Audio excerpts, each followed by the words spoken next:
I'm going to start off with saying this. You reap what you sow. Now, what that means for me is everything I did, I have to sow a better, a good. I have to uproot all the other stuff. It's just so much it almost clouds my mind because yesterday I was attacked so bad that I already made a video that I erased later. Um, I started calling myself a loser, like worthless and everything.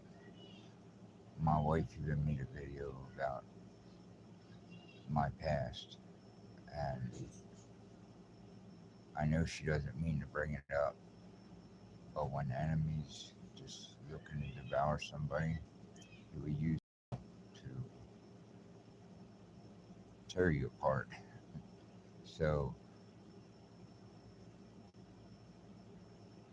with that being said, this little tiny book helped me in more ways than I can imagine. And I can't find it in here. This is the weirdest thing. But something told me reap what you sow. But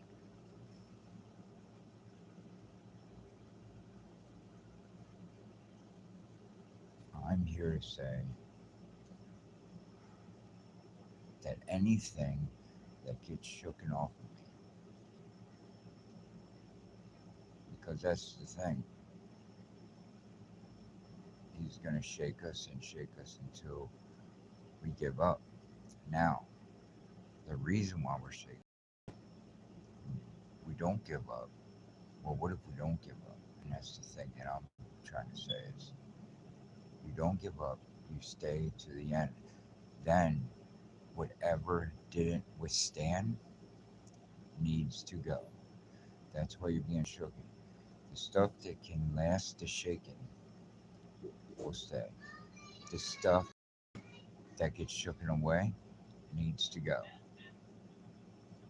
And what I realized out of that, even if it's a peace of mind, even if it's for my own salvation, I have to stay steadfast. Because the thing about it is while you're being shooken, it's a test. Okay, it's a test to see if you are strong enough to be able to handle the wars and the battles that are coming at you. Because if you want to win a battle, you want to win the war, you have to be with Jesus. You have to. You try to do it on your own, you're gonna fall. You're gonna fall by many. You're gonna fall either with your mouth by cursing and lashing out. And my messed up. I question instead of just doing what I was doing, was praying while I was being attacked. I question. When you question, the only thing you do is open another can of worms, and you're already in a battle. Don't make your battle worse by questioning, because you're not questioning whether it be your wife or your kids. You're questioning the enemy. So what's going to happen? He's going to come back at you. He's going to come back. He's going to dig even further, even further, even further. But if you just be silent, don't say anything, just keep your presence in your mind, they give up after a while. It gives up because ultimately it's like Jesus being tempted. He was tempted for 40 days and 40 nights. Okay? He was tempted to, hey, if you follow me and you bow down, I'll give you this, give you the world. So, what I'm trying to say is, if you can just make it out of the trap, out of the bondage that is have you set right there and then, if you can get out of that in any way possible, get out of it. And there is ways of getting out of it. Like my wife used to say, every time we got an argument, I would leave. I would walk away. I used to fight, but then I started walking away. Well, that was no good. She said, "Oh, he walks away when I'm talking to him." It's you got to stay for the punishment, and I did that, and it worked. We just got to remember it every time that when it comes up, because we act differently at different times of the day, situation, whatever the case is. But I notice if I stay, then I'm either, oh, what's wrong with you? You ain't even paying attention, you know? And the whole thing is they want, the enemy wants you to respond. It wants a reaction because with the reaction, there's a consequence, okay? Whether it's good or bad. So it's best to humble yourself. And I did this before and it worked. It pissed the enemy off one time. I was being attacked. This was years ago. I used to go to church and they were getting so mad. He got so mad because when my wife was attacking me, I kept saying, I love you. I love you. Boy, you're so beautiful. And I kept saying lovable comments to her to where she came up and smacked me right in the face. I still said, I love you. It wasn't my wife. You have to understand that. People's like, oh, your wife hit you. No, it wasn't my wife. Okay. I've seen my wife turn around one time, mad as heck, turn around and say, let's work it out, honey. And with a turn, just turned around. Okay. He will flee. The devil will flee. Okay. But he is going to try his darndest to mess stuff up. I've been spit on by my wife. I've been punched and everything. And it's not, people say, well, that's abuse. It's not abuse if it's not your wife. When I said about reaping what you sowed earlier, the devil will pick at your brain and he will bring every single thing up. Don't you remember when he did this and when he did this and when he did this? Nobody's perfect. So, and even the devil knows that. So, what he's going to do is he's going to pick and pick and pick and pick until he gets enough stuff. What he's trying to do is he's trying to get a reaction. Okay. So when you're looking at your wife or your kids or whatever, and it doesn't sound like them, or something's just off, most likely it's not them. What happens, yes, it's them, but their minds are manipulated. Okay, everything is took out of context. Everything is escalated, like gossip, rumors. You know,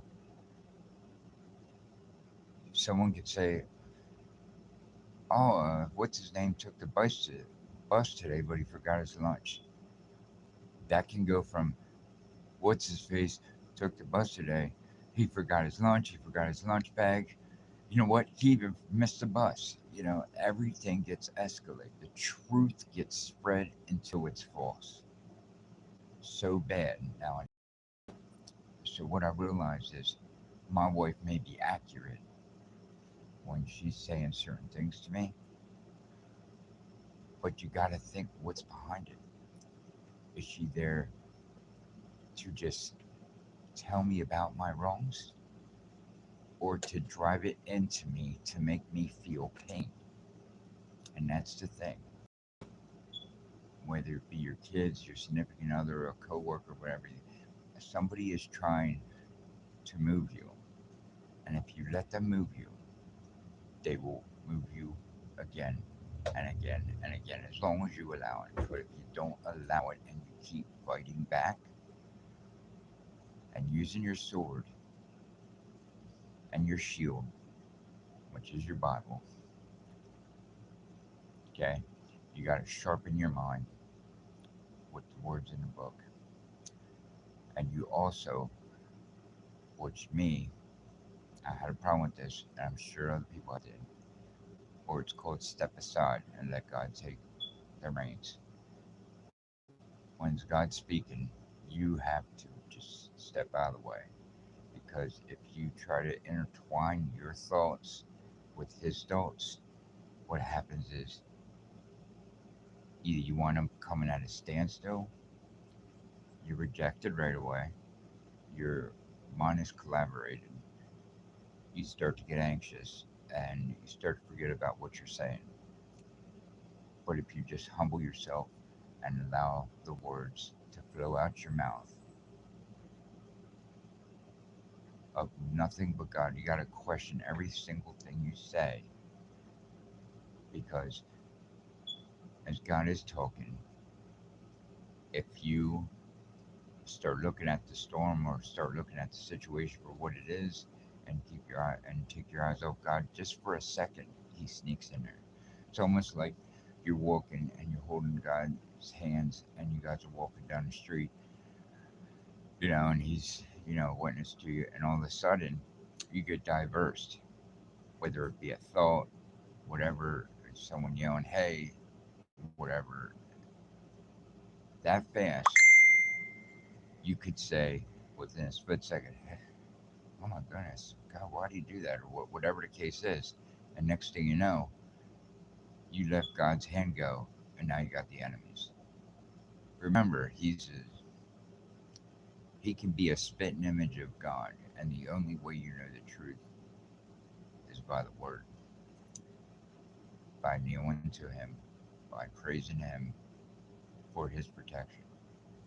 If you don't seek God continually and only seek Him for here and there, you're only going to get help from here and there. But if you keep Him continually, He will guard you each and every second of the day. And that's what we need. That's what I need. If I don't have Him continually, okay, down to momentarily everything, if I don't have Him always, I lose sight of Him. I immediately start backsliding without even knowing it. Without even knowing it. That's why, regardless what the answer is, what the question is, what the problem is, you have to stay in the Word. And remember this, because I forget to pray before something. Pray before purchase. Pray before you leave the house. Pray before you even get into a conversation with somebody. Because the whole thing is everything can get manipulated and cause you to be shook. If you're not ready for the shakes, certain thing is going to shake you up. Now, God allows things to be shaken up because there is certain things that have to die off of us. That's why it's like we, in a sense, got to be dead to the world, because if we're alive to the world, then we allow the enemy to come in and steal any kind of glory that we have that God's trying to give us. He's a thief, you know? And it's the two things. God's a thief in the night, but the enemy is a thief. The only one, the only difference right there that you can look at is, yeah, God's a thief in the night to save you and to glory with Him. The devil is a thief in the night to take everything from you and to devour you. So when someone says you're a liar and you don't believe you're a liar no more, think where it's coming from. Because it's very boastly to call someone a liar. It's very boastly to call someone dishonest. You know, it's very boastly to even gossip. And I fall guilty of all them. And I know a lot of people do. But the saddest thing is the ones that say, I never do that, and they're not admitting it. The thing about it is, if you don't admit your faults, the enemy will always be able to use it against you. But if you admit them and then give them to God, it's gone. It's gone. And if someone tries to bring it up, it's not going to affect you because you know that you already give it to God and it's all good. So, without further ado, I got to get ready for my appointment. But I will talk to you soon. God bless you guys and stay safe. And just read one one sentence out of the Bible, just one a day. All right, I'll talk to you soon. Love you guys.